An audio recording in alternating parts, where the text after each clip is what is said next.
Hello बच्चों, आप सभी का स्वागत है अपने एनएस कोचिंग सेंटर चैनल में। और आज हम करेंगे कक्षा 8वीं का जो अध्याय हमने प्रारंभ किया था उसी को आगे कंटिन्यू, बिना किसी देरी के। चलिए क्लास को करते हैं प्रारंभ। बेटा आपको बता चुके हैं कि भारत में चुनाव कौन कराता है और चुनाव आयुक्त कौन होता है, और आज उसी चैप्टर को आगे स्टार्ट करते हैं। बेटा एक एक चीज, एक एक लाइन एनसीईआरटी से आपकी उठाई गई है। ये वीडियो देखने के बाद आपको एनसीईआरटी पढ़ने की कोई आवश्यकता नहीं होगी। 2024 में मतदान बना और भी सुलभ सुविधाजनक। बेटा पहली बार ऐसा हुआ कि जो दिव्यांग लोग हैं उनको क्या है बेटा, सुविधाएं दी गई कि आप घर बैठ के या आपको मतदान केंद्र तक आना है तो पूरी फैसिलिटी उनको प्रोवाइड करवाई गई थी। पहली बार 2024 में वृद्ध और दिव्यांग मतदाताओं के लिए घर से ही मतदान करने का विकल्प उपलब्ध कराया गया। जो बेटा 80 साल से ऊपर के लोग हैं या चलने में सक्षम नहीं है, किसी प्रकार की मानसिक स्थिति खराब है, उन लोगों को क्या है बेटा, घर से मतदान देने का अधिकार मिला था। मानसिक स्थिति का मतलब बेटा ये नहीं है कि वो पागल वागल है, थोड़ा सा मेंटली डिस्टर्ब है या शारीरिक रूप से सक्षम नहीं है। डाक से मतदान कराए गए। बेटा पूछा जा सकता है कि पहली बार भारत में डाक से मतदान कब हुए हैं? 2024 में।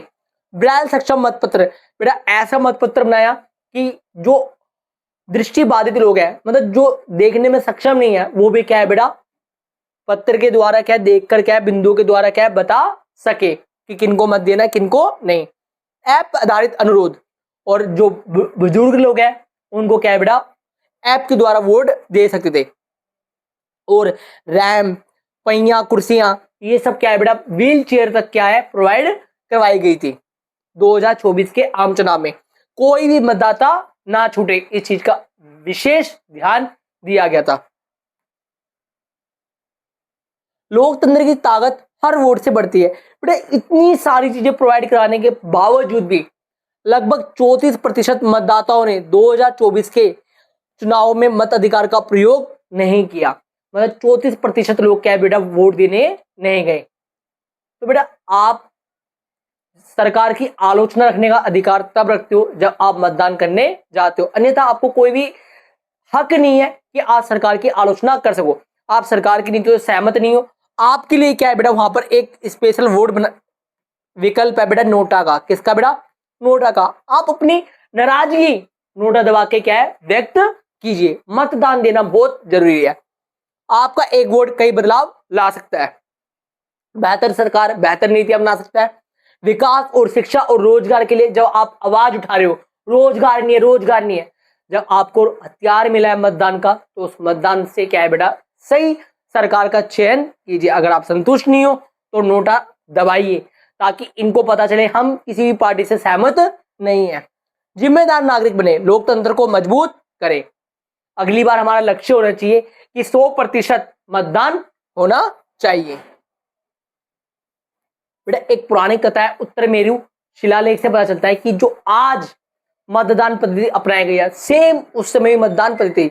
एक ताम्र पत्र पे क्या है बेटा, उम्मीदवारों के नाम लिखे आते थे, और फिर क्या एक पेटी के अंदर क्या है डाले जाते थे, और फिर एक बुजुर्ग व्यक्ति क्या है बिना देखे उनमें से मतपत्रों की गिनती करता, और जिसको सबसे ज्यादा वोट मिलते थे वही क्या है बेटा विजयी घोषित कर दिया था। ये कौन से शिलालेख से पता चलता है? उत्तर मेरु शिलालेख से, उत्तरा मेरु शिलालेख से। और कब मिला है हमारे को? 10वीं शताब्दी का शिलालेख है। कब की? कौन सी शताब्दी का? 10th सेंचुरी का शिलालेख है। ठीक है बेटा। प्रत्याशियों का नाम ताड़पत्र पर लिखा था, ताड़पत्रों को एक पात्र में डाला जाता था, पात्रों को सीलबंद कर दिया जाता। जब बेटा डाल दिया वो तो सीलबंद हो जाता।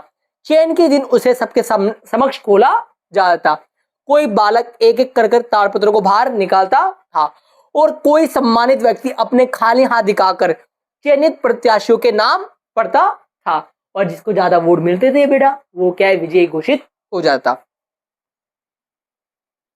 आपका असहमति भी आपकी शक्ति है। बेटा आप किसी चीज से असहमत हो तो ये भी आपकी शक्ति है। जैसे कि मैंने आपको बताया बेटा, मतदाता अगर संतुष्ट नहीं है तो क्या है, नोटा का विकल्प होता है। यदि मतदाता किसी भी प्रत्याशी से संतुष्ट नहीं है, बेटा मतदाता, what is the meaning of प्रत्याशी इन इंग्लिश? कैंडिडेट। अगर आप किसी भी कैंडिडेट से क्या है बेटा सेटिस्फाइड नहीं हो तो आप क्या है नोटा का बटन दबा सकते हो। ये एक असहमति जताने का अधिकार है। ये बताता है कि मतदाता जागरूक है और बेहतर विकल्प चाहते हैं। मतलब आप में से किसी पार्टी से संतुष्ट नहीं है। ये लोकतंत्र को और मजबूत तथा जवाबदेह बनाता है। परिणामों में परिवर्तन नहीं होता, लेकिन संदेश बहुत प्रभावशाली होता है। बेटा जो रिजल्ट आना है वो तो आएगा, पर जो सरकार बनाने वाली पार्टी है उनको साफ पता है जनता हमसे संतुष्ट नहीं है। बेहतर उम्मीदवार की उम्मीद में उठाया गया छोटा सा कदम बदल सकता है लोकतंत्र का कल। भारत निर्वाचन आयोग निष्पक्ष, स्वतंत्र और विश्वसनीय है। क्या आपको ऐसा लगता है? आप बताइए कमेंट सेक्शन में। क्योंकि बेटा अभी हाल फिलहाल में चुनाव आयोग के लेके क्या है बेटा, बहुत सारे शक के निगाह में क्या है बेटा चुनाव आयोग चल रहा है, कि वोट चोरी का मामला इत्यादि के कारण क्या है बेटा चुनाव आयोग के पे क्या है बेटा विश्वसनीयता कम होती जा रही है। तो बेटा चुनाव आयोग को अपनी विश्वसनीयता दिखाने के लिए अपने सबूत पेश करने चाहिए, ताकि जनता को क्या है बेटा चुनाव आयोग पर दोबारा से वही विश्वास आ जाए। भारतीय निर्वाचन आयोग एक स्वतंत्र संवैधानिक निकाय है। बेटा संवैधानिक क्या होता है, कॉन्स्टिट्यूशनल क्या होता है बेटा, जिसका अपना संविधान के अंदर अनुच्छेद हो, जिसका अपना संविधान के अंदर अनुच्छेद हो। बेटा 324 अनुच्छेद के द्वारा क्या है बेटा चुनाव आयोग की स्थापना की गई है। तो ये क्या है, संवैधानिक निकाय है। जैसे बेटा सुप्रीम कोर्ट की स्थापना 124 से की है, तो ये भी क्या है, संवैधानिक निकाय है। जिसका संवैधानिक अनुच्छेद होता है उसे क्या कहते हैं, संवैधानिक निकाय कहते हैं। इसकी स्थापना बेटा 1950 में हुई थी। लोकसभा, राज्यसभा, विधानसभाओं का चुनाव कराना बेटा इसी का जिम्मा है। बेटा भारत में, स्वतंत्र भारत में पहली बार आजादी के बाद जो चुनाव हुए थे वो कब हुए थे बेटा, 1951 से 1952 में थे। लगभग 4 महीने, अक्टूबर 1951 से फरवरी 1952 तक क्या ये चुनाव चले थे। पर बेटा आपसे एक साल पूछा है 51 या 52, तो बेटा आपको क्या लगाना है, 52 लगाना है, 1952 लगाना है। क्योंकि अधिकांश मतदान 1952 में हुए थे, इसलिए आप बेटा 1952 भी कह सकते हो। चुनाव आयोग चुनाव कराने की प्रक्रिया, पहले मतदान का नामांकन होगा, फिर मतदाता सूची होगी, फिर चुनाव कार्यक्रम होंगे, फिर बेटा नामांकन होगा। जो उम्मीदवार खड़ा हुआ है वो क्या है बेटा अपना नामांकन पत्र भरेगा, फिर प्रचार अवधि होगी, फिर मतदान होगा, फिर मतगणना होगी, मतगणना मतलब वोट काउंटिंग होगी, और फिर क्या है डिक्लेरेशन ऑफ रिजल्ट। बेटा यही प्रोसेस क्या है बेटा चुनाव आयोग के कार्य भी है। भारत निर्वाचन आयोग लोकतंत्र का प्रहरी है, मतलब लोकतंत्र का क्या है बेटा पहरेदार है। कौन, चुनाव आयोग। अब बेटा जब पहरेदारी चोर बन जाए तो बेटा बहुत सवाल जवाब खड़े हो जाते हैं, क्या चोर है या नहीं है। अगर ये सवाल इस पे खड़े हुए हैं तो इसको अपने जवाबदेही देनी चाहिए। मतदाता सूची तैयार करना किसका काम बेटा, चुनाव आयोग का। चुनाव कार्यक्रम की घोषणा करना ये किसका काम बेटा, चुनाव आयोग का। राजनीतिक दलों को मान्यता देना, राजनीतिक दलों को चुनाव चिन्ह देना, ठीक है, मतगणना करना, और मतगणना करने के बाद चुनाव परिणाम की घोषणा करना, ये सारे कार्य बेटा किसके है, चुनाव आयोग के है। बेटा ये क्वेश्चन आपके पेपर में अवश्य आएगा बेटा, इसको अच्छे से करके जाना। समावेशी लोकतंत्र की पहचान, हर समुदाय की समान भागीदारी, हर आवाज का सम्मान है। बेटा हर किसी को क्या है बेटा बराबर का सम्मान अधिकार मिले, तो इसके लिए क्या है बेटा,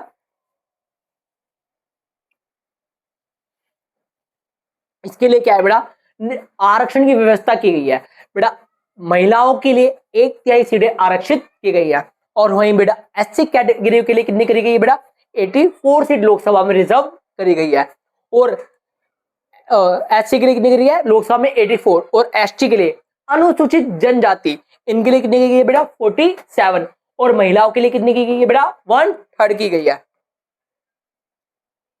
बेटा आपको पता है कि पहली बार जब आम चुनाव हुए थे तो पहला व्यक्ति कौन था जो मतदान करने गया था, बेटा वो कोई और नहीं बल्कि ये व्यक्ति हैं जिन्होंने भारत के पहले आम चुनाव में अपना पहला मतदान देकर क्या है बेटा ये मतदान प्रक्रिया को आगे चलाया था और लोकतंत्र के अंदर अहम स्थान निभाया था।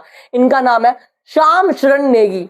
ये हिमाचल प्रदेश के क्या है बेटा एक अध्यापक है, ठीक है बेटा। और 2019 के आम चुनाव के अंदर भी क्या है बेटा अपने अंतिम क्षण तक, जब बेटा हिमाचल प्रदेश के अंदर विधानसभा के चुनाव हो रहे थे तो बेटा 3 महीने पहले क्या है बेटा अपनी मृत्यु से तब भी क्या है ये अपना फर्ज निभा के आए थे। तो ये युवाओं का संदेश दे रहे हैं बेटा कि जो युवा चुनाव वाले दिन को क्या है बेटा एक त्योहार के रूप में, एक हॉलीडे के रूप में मनाते हैं, बेटा ऐसा नहीं करना चाहिए, बल्कि इनको अपनी शक्ति का क्या है बेटा प्रदर्शन करना चाहिए मतदान करके। लोकतंत्र की ताकत हर एक वोट में है और मैंने गर्व से अपना कर्तव्य निभाया। नाम श्याम शरण नेगी, पेशा क्या है बेटा, क्या क्या करते थे, ये विद्यालय के शिक्षक थे। निवासी कल्पा, किन्नौर, हिमाचल प्रदेश के क्या थे, निवासी थे। एक वोट, एक संकल्प, एक नागरिक, एक जिम्मेदारी। आदर्श आचार संहिता, बेटा आचार संहिता किसे कहते हैं, अचार खाना आचार संहिता होते नहीं बेटा। चुनाव के समय जो महत्वपूर्ण कायदे कानून हर दल और प्रत्याशियों को मानने पड़ते हैं उसे क्या कहते हैं, चुनाव आचार संहिता कहते हैं। आदर्श आचार संहिता को सर्वप्रथम 1960 में केरल ने अपनाया था। सबसे पहले बेटा किसने अपनाया था, केरल ने अपनाया था, जिसे उस समय के प्रमुख राजनीतिक दलों की प्रतिनिधियों द्वारा स्वेच्छा से स्वीकार किया गया था। बेटा जो भी केरल की पार्टियां थी उन्होंने अपनी इच्छा से क्या बेटा इसको अपनाया था। और भारत निर्वाचन आयोग ने 1962 के आम चुनाव के दौरान इसको क्या बेटा राजनीतिक दलों में प्रसारित किया और 1991 के बाद क्या है बेटा ये सक्रिय भूमिका निभाता आ रहा है। चुनाव आचार संहिता। टी.एन. शेषन, बेटा सबसे निष्पक्ष और वफादार अगर कोई चुनाव आयुक्त रहे हैं भारत के, कौन रहे बेटा, टी.एन. शेषन। टी.एन. शेषन 1990 में मुख्य निर्वाचन आयुक्त बने। उन्होंने स्वतंत्र और निष्पक्ष ढंग से चुनाव सुनिश्चित कराने के लिए कई सुधार किए। चुनाव प्रचार अभियान चलाने के लिए सुस्पष्ट नियमों का पालन करवाया कि भैया ये नियमों को आपको मानना पड़ेगा चुनाव प्रचार के समय। अगर आपने इनमें से किसी भी नियम का उल्लंघन किया तो आपकी पार्टी को क्या है बेटा खारिज कर दिया जाएगा। परोक्ष मतदान, प्रोक्सिव वोटिंग को समाप्ति की कि भाई प्रोक्सिव वोटिंग नहीं होगी। मतदान परिचय पत्र को अनिवार्य करा, आपको वोटर आईडी कार्ड होगा तभी आपको बेटा वोटिंग करने दी जाएगी, वरना नहीं। प्रत्याशी द्वारा चुनाव में व्यय पर कड़ी चौकसी, बेटा कितना खर्च हो रहा है कितना खर्च नहीं हो रहा, इस पे क्या कड़ी निगरानी चुनाव आयोग ने रखना है, इनके नेतृत्व में प्रारंभ की। इसलिए बेटा अगर कहा जाए कि भारत के अंदर ऐसे चुनाव आयोग का नाम बताओ जो सबसे वफादार थे, कौन थे, टी.एन. शेषन। 1990 में बेटा ये मुख्य चुनाव आयुक्त बने थे। बेटा दो चुनाव आयोग होते हैं और एक मुख्य चुनाव आयुक्त होता है। टोटल चुनाव आयोग में 3 सदस्य होते हैं। कितने सदस्य होते हैं, 3। जनादेश से सरकार तक बहुमत का सम्मान लोकतंत्र की पहचान। लोकसभा में बहुमत प्राप्त करने वाली पार्टी क्या है बेटा, सरकार बनाती है, जिसको क्या है बेटा, और जो बहुमत दल का नेता होता है वो क्या बनता है बेटा, प्रधानमंत्री बनता है। ऐसे बेटा विधानसभा में जो बहुमत दल का नेता होता है वो क्या बनता है, सीएम बनाता है, चीफ मिनिस्टर बनता है। आपसे भी अपने राज्यों के मुख्यमंत्री का नाम कमेंट सेक्शन में कमेंट कीजिएगा। राज्यसभा के निर्वाचित प्रत्याशी, बेटा राज्यसभा का चुनाव कैसे होता है, बेटा राज्यसभा के निर्वाचित प्रत्याशियों को भी सांसद कहा जाता है। बेटा जो भी जैसे लोकसभा के सदस्य होते हैं उन्हें सांसद कहा जाता है, अगर कोई राज्यसभा से नियुक्त हुआ है उसे भी क्या कहा जाता है, सांसद कहा जाता है, एमपी कहा जाता है, मेंबर ऑफ पार्लियामेंट। किंतु उन्हें अप्रत्यक्ष निर्वाचन के माध्यम से चुना जाता है। बेटा जो राज्यसभा है एक स्थायी सदन है जो कभी भी भंग नहीं होता। निर्वाचन अप्रत्यक्ष रूप से होते हैं, राज्य की विधानसभाओं के चुने हुए सदस्यों द्वारा होता है। निर्वाचित सदस्य अपने राज्य का प्रतिनिधित्व करते हुए संसद में भाग लेते हैं। ये सदस्य भी संसद में कानून बनाने, चर्चा और राष्ट्रहित निर्णयों में क्या है, एक अहम भूमिका निभाते हैं। राज्यसभा के 245 सदस्य, बेटा राज्यसभा में कितने सदस्य होते हैं, 245 सदस्य होते हैं, जिनमें से बेटा 12 सदस्य राष्ट्रपति के द्वारा क्या है मनोनीत किए जाते हैं। अगर किसी ने साहित्य, खेल जगत इत्यादि में क्या है भारत का नाम गौरव किया है तो बेटा वो क्या है बेटा राज्यसभा में नियुक्त कर दिया जाता है, किसके द्वारा, राष्ट्रपति के द्वारा। और बेटा 233 सदस्यों को क्या होता है बेटा, चुनाव होता है अप्रत्यक्ष रूप से। और बेटा राज्यसभा के जो सदस्य होते हैं उनका कार्यकाल 6 वर्ष का होता है, जो कि हर 2 साल में 1/3 सदस्य क्या है रिटायर्ड होते हैं। राज्यसभा का कार्यकाल नहीं है, राज्यसभा के सदस्यों का कार्यकाल है, ठीक है बेटा। राज्यसभा में सीटों का बंटवारा, बेटा जिस राज्य की सबसे ज्यादा जनसंख्या होगी उधर राज्यसभा की सीटें ज्यादा होंगी। बेटा सबसे ज्यादा जनसंख्या किसकी है, उत्तर प्रदेश की, तो उत्तर प्रदेश में राज्यसभा सीटें कितने, 31। और वहीं बेटा अरुणाचल प्रदेश में क्या है, जनसंख्या कम है, तो अरुणाचल प्रदेश में कितनी सीटें बेटा, 1 है। भारत की संसद का उच्च सदन, बेटा निम्न सदन लोकसभा को कहते हैं, उच्च सदन राज्यसभा को कहते हैं। राज्यसभा को स्थायी सदन भी कहा जाता है, इसे कभी विघटित नहीं किया था। राज्यसभा के सदस्य का कार्यकाल 6 वर्ष का होता है। प्रत्येक 2 वर्षों में इसके 1/3 सदस्य सेवानिवृत्त होते हैं, रिटायर्ड होते हैं और नए सदस्यों का चयन होता है। राज्यसभा में निर्वाचित कैसे होते हैं बेटा? एकल संक्रमणीय मत प्रणाली के द्वारा क्या इनका चयन किया जाता है। ये एक विशेष विधि है जिससे ये सुनिश्चित किया जाता है कि किस प्रकार इन राज्यसभा के सदस्यों का चयन होगा। छोटे राज्यों को भी राज्यसभा में समुचित प्रतिनिधित्व मिलता है, न्यायपूर्ण निर्वाचन होता है, सभी राज्यों को समुचित अवसर मिलती है, लोकतंत्र को मजबूती मिलती है और संतुलित और समावेशी प्रतिनिधित्व का संचार होता है। बेटा भारत के राष्ट्रपति का चुनाव, बेटा भारत के राष्ट्रपति का चुनाव भी क्या है बेटा? एकल मत संक्रमण प्रणाली के द्वारा ही होता है, अप्रत्यक्ष रूप से होता है। मतलब लोकसभा, राज्यसभा और विधानसभा और विधान परिषद के जो लोग होते हैं बेटा वही क्या करते हैं? चयन करते हैं।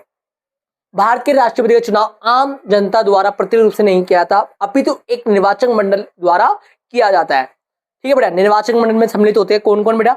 संसद के दोनों सदन, भारत के प्रत्येक राज्य तथा दिल्ली और पुडुचेरी के केंद्र शासित प्रदेश में विधानसभा। बेटा विधान परिषद शामिल नहीं होती, कौन होती है? विधान सभा होती है। कौन होती है बेटा? विधान सभा होती है। और राष्ट्रपति के चुनाव में बेटा जो 12 सदस्य मनोनीत होते हैं राज्यसभा में वो भाग नहीं लेते। भारत के राष्ट्रपति के निर्वाचन में राज्यसभा के मनुष्य कौन कौन भाग नहीं लेता? बेटा राज्यसभा के जो 12 सदस्य मनोनीत हुए वो भाग नहीं लेते और विधानसभा के सदस्य भाग नहीं लेते और द्विसदनीय विधान मंडलों में विधान परिषदों के सदस्य निर्वाचित और मनोनीत जो लोग होते हैं वो भाग नहीं लेते।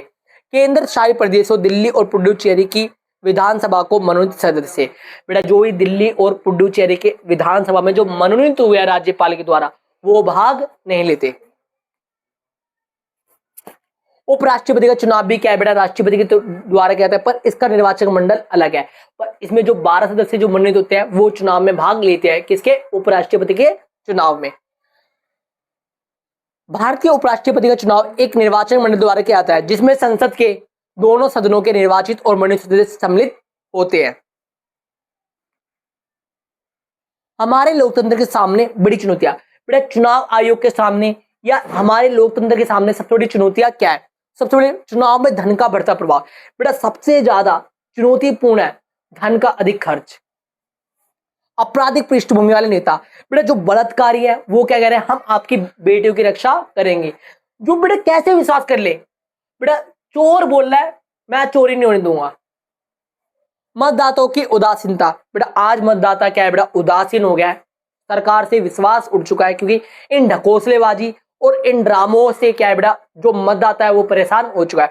सांप्रदायिकता, बेटा सांप्रदायिकता क्या होती है बेटा? जात पात के आधार पर जो वोट मांगे जाते हैं जिस कारण क्या है बेटा हमारा लोकतंत्र क्या है बेटा कमजोर होता जा रहा है। और जातिवाद और वंशवाद, बेटा लोकतंत्र की बात करते हो पर बेटा यहाँ पर क्या होता है? वंशवाद होता है। वंशवाद क्या होता है बेटा? जो नेता का बेटा है वही क्या बनता है बेटा? नेता बनता है। योग्यता का क्या है बेटा? दरकिनार किया जा रहा है। तो बेटा इसी प्रकार से आपको ये पूरा चैप्टर आपको एक एक चीज समझाई गई है। और अगर आप ऐसे ही वीडियो पाना चाहते हो तो बेटा फटाफट अपने चैनल को सब्सक्राइब करें और वीडियो को लाइक करें और अपने वीडियो को दोस्तों तक शेयर कर दीजिए। NS coaching centre.